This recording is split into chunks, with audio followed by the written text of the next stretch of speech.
Video में मैं आपके साथ डिस्कस करूंगा जावा उप्स ऑब्जेक्ट ओरिएंटेड प्रोग्रामिंग सिस्टम के बारे में कि ये क्या होता है, इस कॉन्सेप्ट को क्यों लाया गया, इससे पहले क्या प्रॉब्लम था कि इसे डेवलप किया गया। ठीक है, और इसका कितना फीचर है, जो भी कॉन्सेप्ट है वो भी डिस्कस करूंगा। तो वीडियो को देखते रहिएगा, तभी आपका एक एक डाउट क्लियर होगा। सबसे पहले डिस्कस कर लेते हैं व्हाट इज उप यानी object oriented programming. Full explanation मतलब इसके बारे में सारी चीजें मैं बताने वाला हूँ। उप stand for object oriented programming. उप का पूरा नाम होता है ऑब्जेक्ट ओरिएंटेड प्रोग्रामिंग। नाम से ही पता चलता होगा पूरी तरह से ऑब्जेक्ट के ऊपर बेस है। ठीक है, ऑब्जेक्ट ओरिएंटेड है। The main purpose of OOP is to deal with real world entity using programming language. ये जो हमारा ऑब्जेक्ट ओरिएंटेड प्रोग्रामिंग है ना, इसका मेन फोकस क्या था, रियल वर्ल्ड एंटिटी के साथ डील करना। मतलब रियल वर्ल्ड जो भी प्रॉब्लम चल रहा था उस टाइम पे, उसको कैसे सॉर्ट आउट किया जाए प्रोग्रामिंग लैंग्वेज का यूज करके, यही इसका डेवलप करने का मेन पर्पस था। इससे पहले जो हमारे पास प्रोसीड्यूरल ओरिएंटेड प्रोग्रामिंग लैंग्वेज था, उसमें क्या होता है कि रियल वर्ल्ड प्रॉब्लम को सॉल्व करना काफी मुश्किल हो गया था, और एक हद तक जाने के बाद उसमें प्रोग्राम बहुत ज्यादा कॉम्प्लेक्स हो जा रहा था, समझने में, लिखने में, सब चीजें में। तो उसी को सॉर्ट आउट करने के लिए लोगों ने इसे डेवलप करा।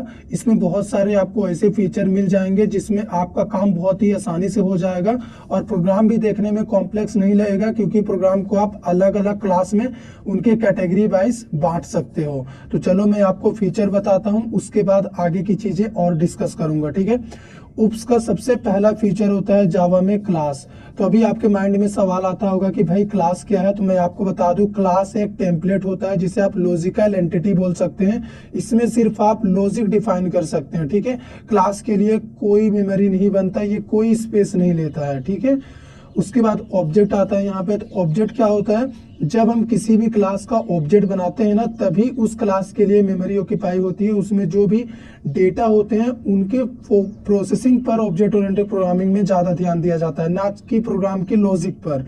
ठीक है, तो ऑब्जेक्ट, जैसे मैं एक ऑब्जेक्ट हूँ, ऑब्जेक्ट का स्टेट और बिहेवियर होता है। जैसे मैं स्टेट क्या हो गया, मेरा एज, मेरा रंग, ये सब मेरा स्टेट हो गया। बिहेवियर, जैसे मैं पढ़ा रहा हूँ आपको, मैं खाना खाता हूँ, ये सभी मेरा बिहेवियर हो गया। ठीक है, तो ऑब्जेक्ट एक क्लास का आप बहुत सारे ऑब्जेक्ट बना सकते हैं। तो कलेक्शन ऑफ ऑब्जेक्ट, इसको आप क्लास भी बोल सकते हैं। और object is a instance of class, मतलब ऑब्जेक्ट के बनते ही क्लास के लिए मेमोरी बनती है।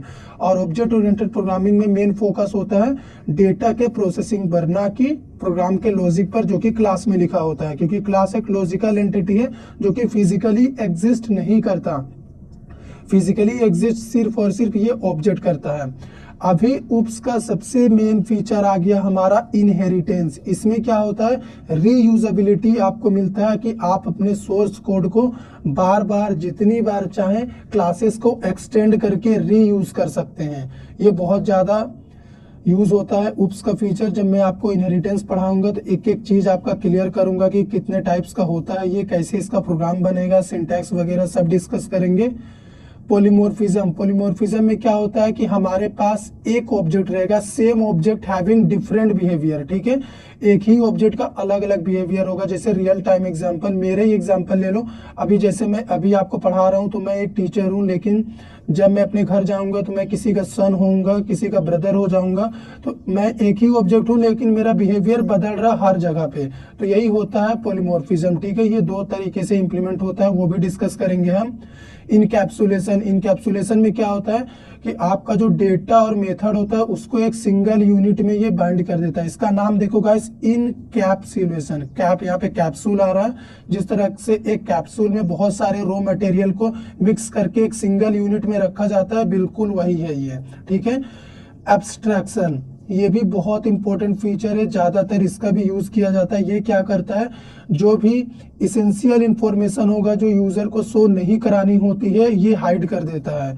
और जो यूजर को सिर्फ शो करानी है, यूजर के काम लायक इंफॉर्मेशन है, वही ये सिर्फ यूजर के सामने रखता है। जैसे अगर आप एक मोबाइल फोन खरीदोगे ना, तो मोबाइल फोन का फंक्शन आपको बता दिया जाएगा कि इसे चलाना कैसे है, ऑन ऑफ कैसे होता है, लेकिन मोबाइल फोन बना कैसे है, किस रॉ मटेरियल से बना है, वो आपको नहीं बताएगा कोई।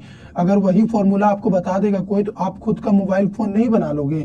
तो आप एब्स्ट्रैक्शन में अपने इसेंशियल इंफॉर्मेशन को हाइड कर सकते हैं। दो तरीके से इसे हम इंप्लीमेंट करके आपको बताएंगे। पहला एब्स्ट्रैक्ट क्लास और दूसरा इंटरफेस की मदद से।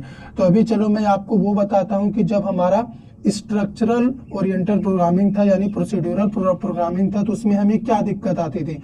प्रोसीड्यूरल प्रोग्रामिंग में ना एक टाइम पे प्रोग्राम बनाते बनाते काफ़ी कॉम्प्लेक्स हो जाता था, प्रोग्राम काफ़ी बड़ा हो जाता था, जिसे समझना और हैंडल करना दोनों में काफ़ी परेशानी आती थी। इसी प्रॉब्लम के सॉर्ट आउट करने के लिए लोगों ने प्रोग्रामिंग लैंग्वेज का टाइप 2 निकाला, जिसे ऑब्जेक्ट ओरिएंटेड प्रोग्रामिंग बोला गया। इसमें क्या हुआ कि आपके सारे कॉम्प्लेक्सिटी को, रियल वर्ल्ड प्रॉब्लम को प्रोग्रामिंग लैंग्वेज के जरिए सॉर्ट आउट कर दिया गया।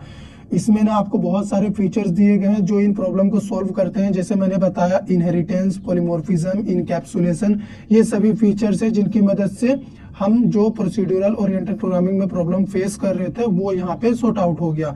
आने वाले वीडियो लेक्चर्स में ये जो फीचर्स आपको दिख रहे हैं, इन फीचर्स को हम डिटेल में एक एक करके आपको एक्सप्लेन करके सिखाएंगे। इनका प्रोग्राम भी डिस्कस करेंगे, ये क्या होते हैं ये भी डिस्कस करूंगा। ये वाला वीडियो पसंद आया हो लाइक करो, शेयर करो, चैनल पे नए हैं चैनल को सब्सक्राइब कर दो। और अभी तक अगर आपने जावा की प्लेलिस्ट नहीं एक्सेस की है तो हमारे चैनल के ऊपर जाके जावा की प्लेलिस्ट ले लीजिए, क्योंकि अगर आप पूरा वीडियो देखेंगे तभी जावा सीख पाएंगे।